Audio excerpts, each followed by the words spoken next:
Welcome everybody to Kingdom Money Moves. There's a pastor who once said, "My money is funny, my change is strange, and my credit can't get it." And maybe you're watching right now and you feel those same sentiments. You are trying to figure out why your money is funny, your change is strange, and your credit can't get it. Well, guess what? This series is designed to help you go from surviving to thriving in the areas of your finances. And I am pleased to introduce to some and present to others a young lady by the name of Michelle France, who is going to help us manage our finances so we can make kingdom money moves.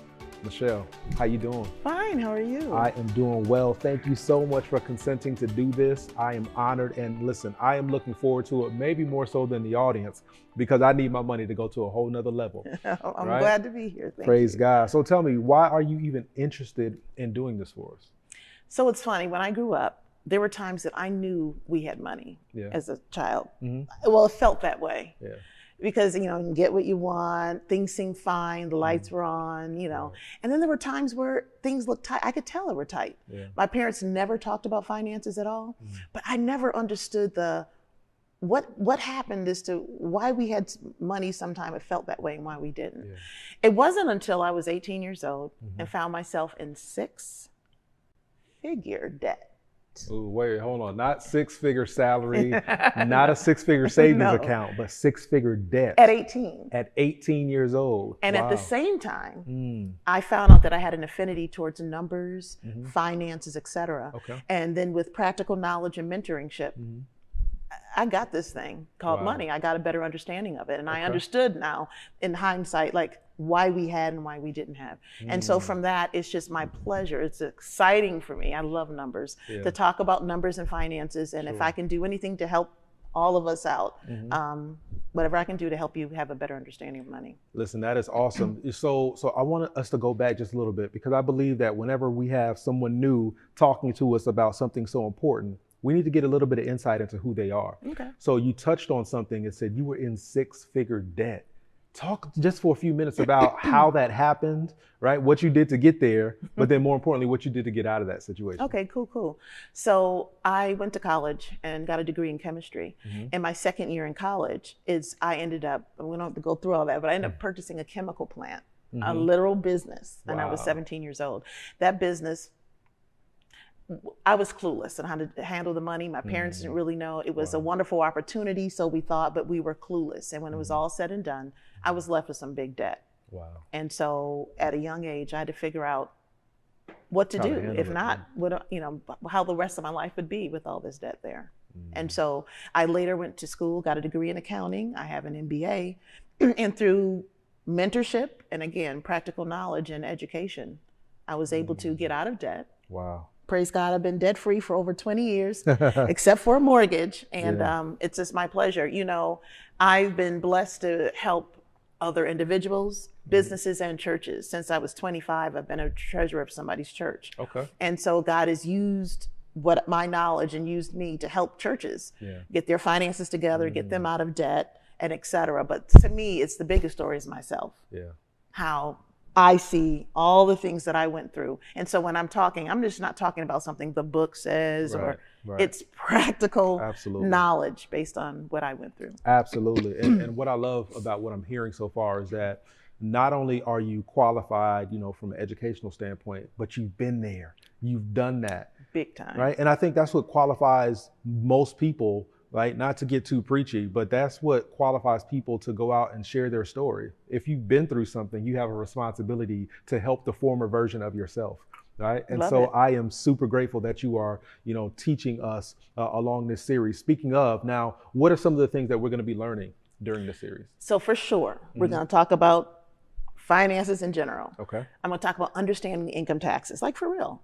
Budgeting. I know it's a bad, what they call this, the word budget, bad 6-letter word, but we're going to talk about budgeting, and it's not a bad thing at all. Okay. To me, it gives me freedom. Yeah. Oh my God, without a budget, I don't know what I would do. Okay, we're going to talk about debt, inflation, the stock market.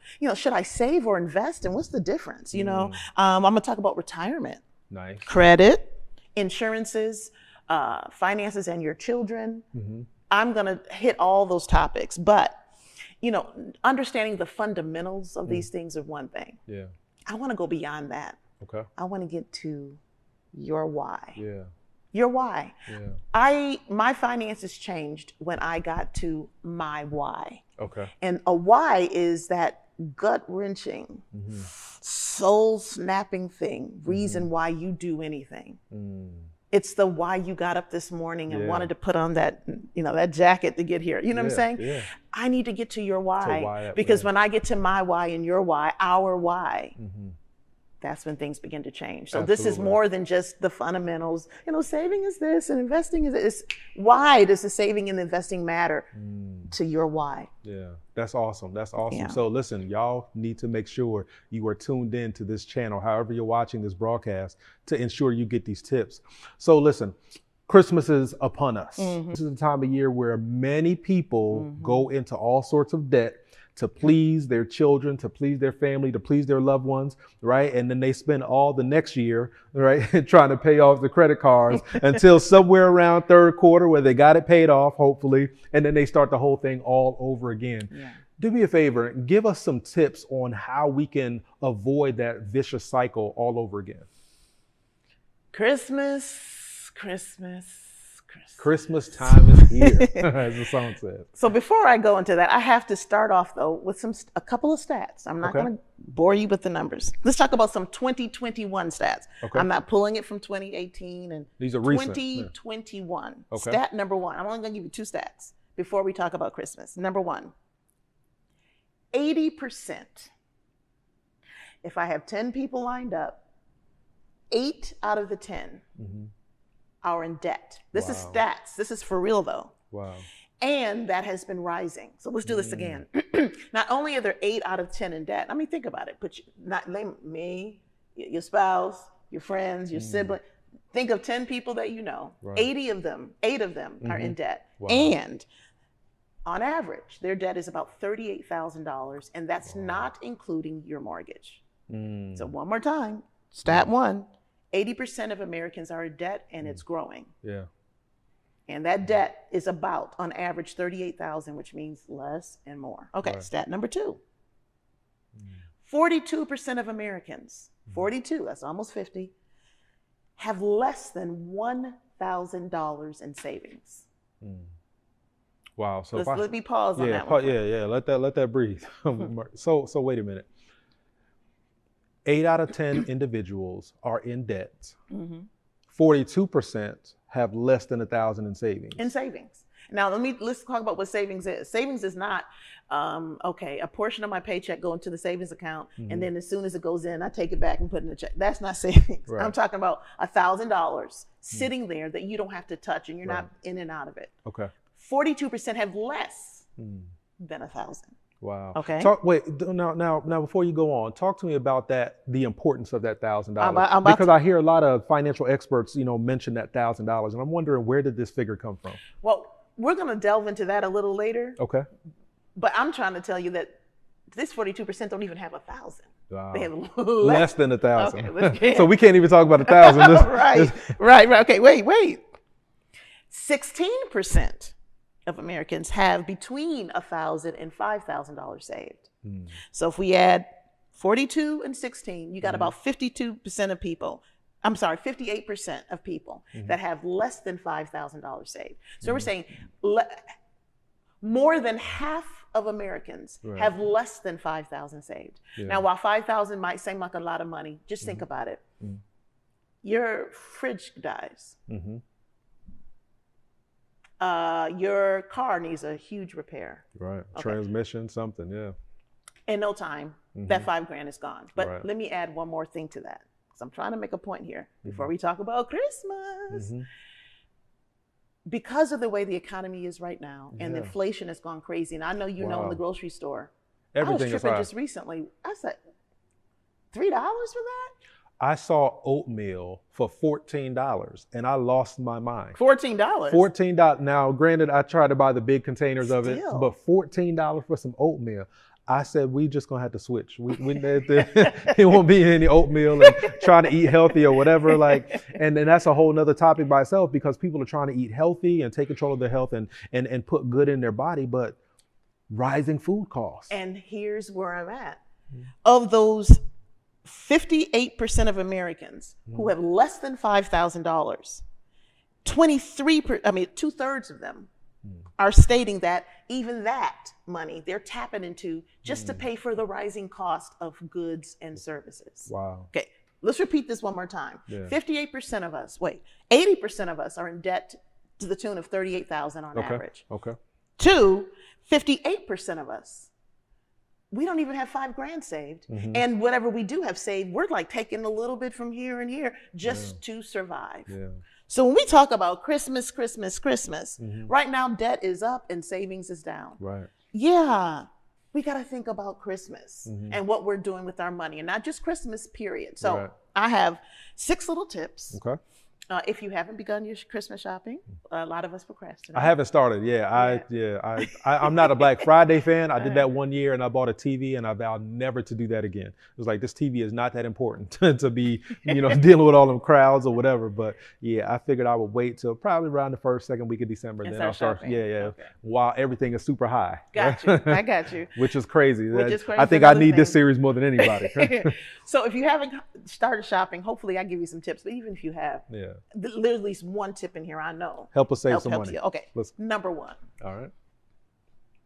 You got to have a budget and stick with it. Let me tell you what I mean by have a budget and stick with it. Okay. I need you to list on paper. I don't want you going from the top of your, okay, I'm going to give on paper. You're going to write down those individuals that you want to give a gift to. Okay. Then next to it, you're going to write down the gift you want to give them. Okay. And next to that, you're going to write down how much you want to spend. Then you're going to go on the internet and you're going to start researching the prices.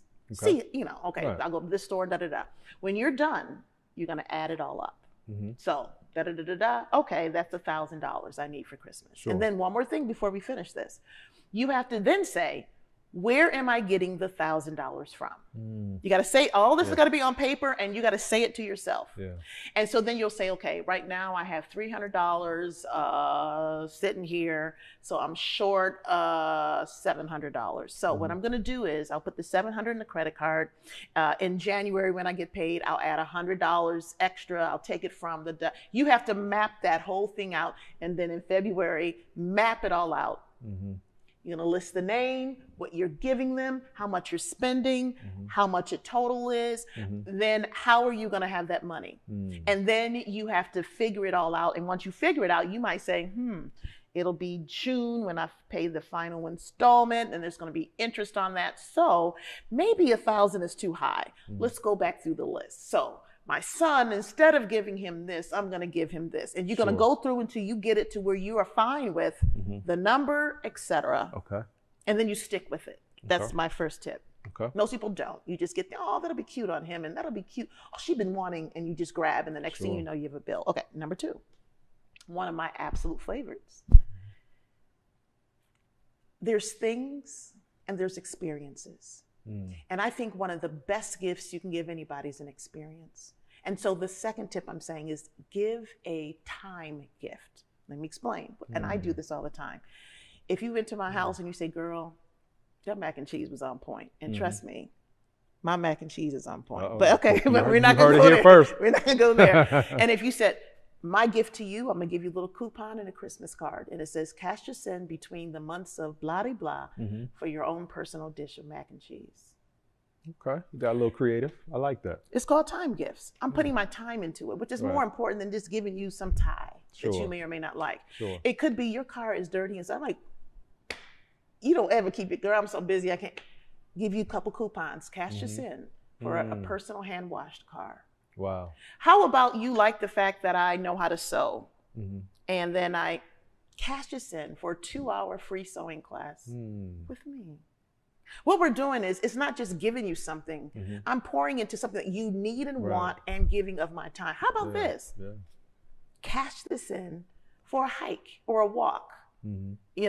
Anytime you put, and you might say, it has to be, give me 24 hours, but you can personalize this. How about giving a time gift? It's less money most of the time, or if anything at all, or if it does cost them, it could be cash this in and I'll take you out to dinner. But you can say between the months of March and it gives you time to come up with the cash for the dinner.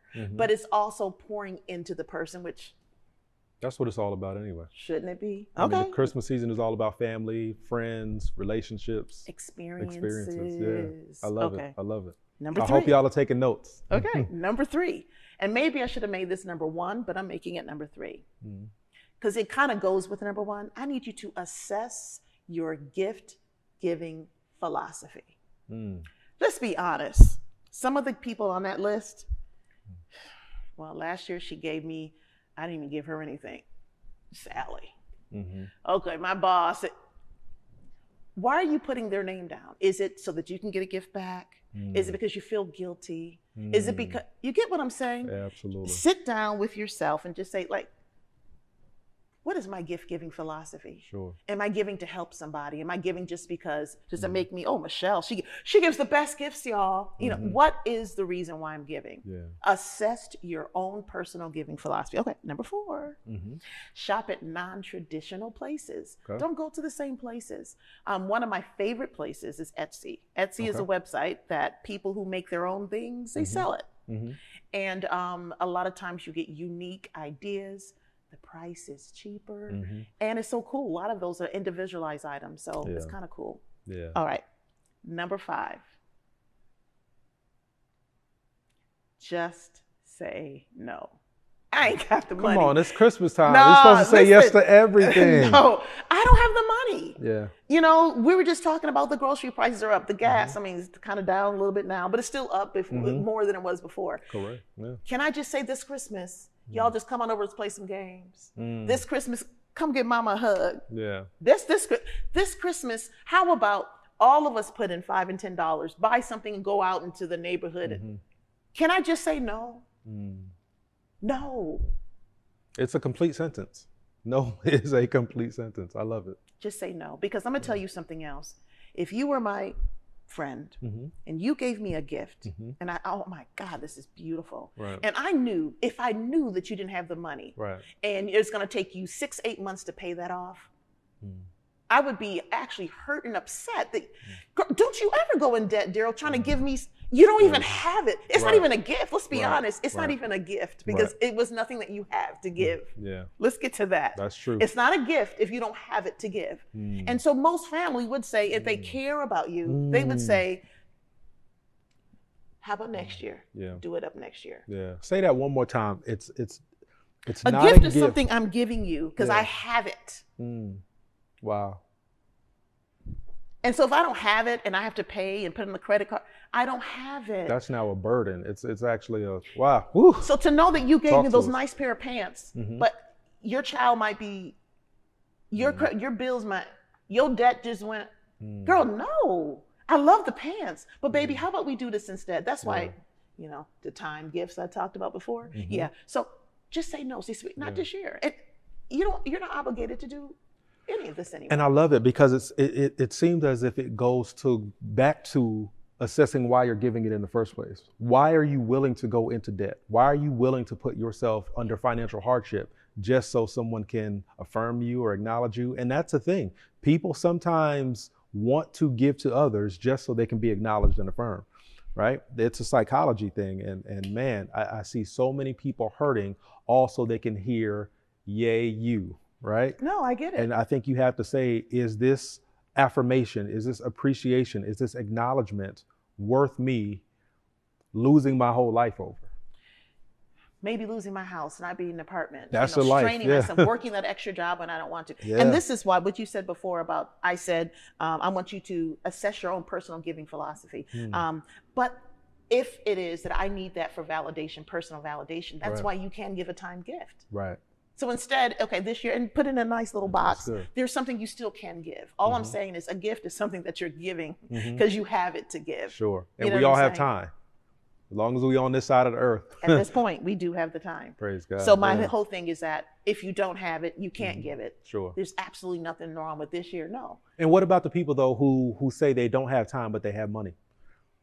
Well, then they can spend the money. Okay. But I'm saying is if that's what you want to do, if that's important to you. But what I'm saying is that a lot of us really don't have it to do what we want. Or we may have the money to give you a pair of slacks, but we want to give you that suit because that's a better gift. Yeah. And all I'm saying is there's nothing wrong with just saying nice. no. Yeah. And my last tip, for everybody, even those who shopped already. How about start next year's Christmas fund now?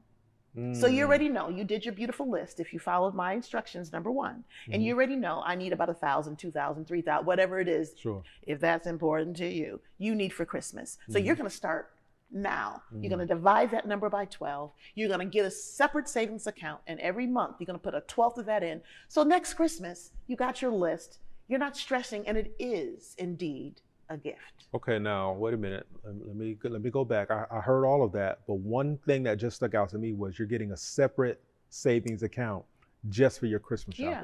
Now there's some jobs that have like Christmas funds and all that, and they can take out your paycheck. Personally, for me, what I've learned is that sometimes I have to make the initiative. I need to feel it. Sometimes when things are done automatic, I know there's some people that believe in, automatic this and that and the other, and there's nothing wrong with that. But to me, I know what I'm doing. I'm making a conscious effort. And when I realize that I'm putting aside that 100 a month, so I have 1,200 at the end of the year, it's intentional. And I have a budget and I have to follow it. Nice. Yeah. So no matter what, let's start that Christmas fund next year, like now. Those are my tips on that. Wow. I really pray that you all heard those tips. I have one more question for you, Michelle. Who is this series for? Like, who would you recommend tunes in every single time an episode drops of Kingdom Money Moves? Who would you want to watch this? It's funny. On my way here, I was telling someone I was about to do it. They said, well, who's your target audience? For me, especially for me, the target audience is anybody that's an African American from the age of 0 to $1 million. Wow. Why? Because of all the groups of people, we have the least amount of knowledge of finances because most of our parents didn't know, we didn't have it, our whole history from slavery on. It's just an area that is very devoid. That's why for us, we feel rich by having certain trappings because we're told that that's what rich people have. You know what I'm saying? We don't have the knowledge behind the things. We're kind of behind. If you look at all the stats, we're behind in investing, we're behind in da-da-da-da-da-da-da. And so the more behind you are, the more you need to catch up and do some homework so we could try to get ahead in some area. So the target audience, if you're Black, especially if you're a Christian, because I'm gonna get to this right here. Let's forget Christmas. The reason why Christmas and all kind of spending matters is because really all of this stuff is on loan to us. It's on loan to us. God has loaned this stuff to us for a small period of time. So this is important because it's not just about Christmas and who you give money to. It's about you have to tell God, I did something with what you gave me, what you loaned to me for this period of time. And so because it's a loan from God, it really is. It's not your money. It is, but it's a loan from God. You got to do more. And I think that money has 3 aspects. It's a test, it's a trust, and it's a temporary assignment. Rick Warren wrote the book, The Purpose-Driven Life. And in there, he said, what is life? He said, life is a test, it's a trust, it's a temporary assignment. Money is too. Briefly, can I briefly say what I think about that? Absolutely. Money is a test. What God does is he gives us resources and then he sits back. He's watching. He's actually evaluating, not just even watching, because watching, I'm just looking at you, but evaluating, I'm like, where's that pen? He did. You get what I'm saying? See exactly he's what you're doing. Evaluating he's testing us because he's saying, if I can trust Darrell with $50,000 and he's managing it correctly, I can up it to 75 quickly because I know he can help even more people. He can do even more. His reach will go that much more. But if I test Darrell with $50,000 and in no time, we don't even know where it is. Should I pull it back some? Because Cynthia is doing well with her 75. Let me pull it over to Cynthia so she can do more because God is using our hands, our feet. You get what I'm saying? Absolutely. So it's a test. So money as a test is the real question is God is saying, can I trust you? Are you, are we trustworthy? Okay, but it's also a trust. Money as a trust is saying, do I believe that God will give me the resources that I need? Do I believe that when I go after that job that I want, that he could make it happen for me? Do I believe I have to do things on my own and then get to God later? Money is also a trust. Yeah. A trust, right now, a lot of people are talking about, I'm an accountant, and so I'd be like, Michelle, how can I set up a trust? And a lot of people don't even understand what it is, but it's one of the new buzzwords in the Black community. White folks have been doing it all along, but it's a buzzword. A trust is something where you have a person gives assets, places assets in the hands of a second person to manage it for yet a third person. Okay. Money is a trust.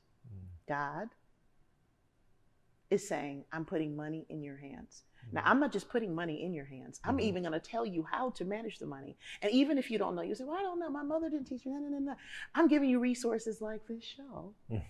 Absolutely. You know, so that you can learn. There's books, there's things, so that you can manage them, so that it can benefit the third person, which usually is also you, your family, and others. Yeah. Money is a trust, and it's asking the trust question. The first question was, God is saying as a test, can I trust you? And now the second question is, can we trust God? And then money is also a temporary assignment, because today I might be making $50,000. I can get unemployed. I can get disabled. At some point, I will retire. Yeah. So when you are shopping on Christmas, spending that money, you're trusting or you're believing that next year I'll have the money to pay it off. Says who? We don't know what. It's a temporary assignment. We don't know when it's going to be snatched from us. You might can get more. You might get raises and promotions, and you might get demotions or something else. It's a temporary assignment. And not only is it temporary because you don't know how much money you're going to make, it's also temporary because we don't know how long we have. So why is all this important? Who's the audience? It's all of us. Me included. Because money is a test. It's a trust. And all of this is a temporary assignment. Wow. Listen, I need each and every one of you to subscribe to the platform that you are watching this on. It is my belief that God has created this show right now, Kingdom Money Moves, for such a time as this. So many of you are in debt. So many of you all are drowning. And I'm not even going to just say you all. So many of us need help in our finances. The time is now. Today is your day. I need you to lock in, share this broadcast with everybody in your circle of influence so they too can get the blessings that you all will receive. And we will see you in the next video of Kingdom Money Moves. God bless you.